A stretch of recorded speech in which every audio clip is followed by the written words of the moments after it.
He is the creator of heaven and earth. Open your Bible to Colossians chapter 1, verse 16.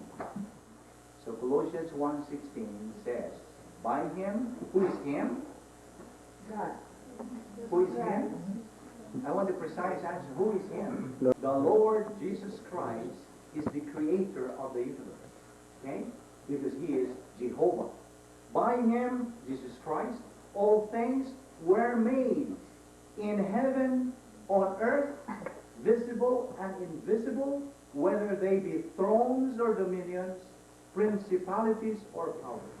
All things were made by him. Therefore, he was rich.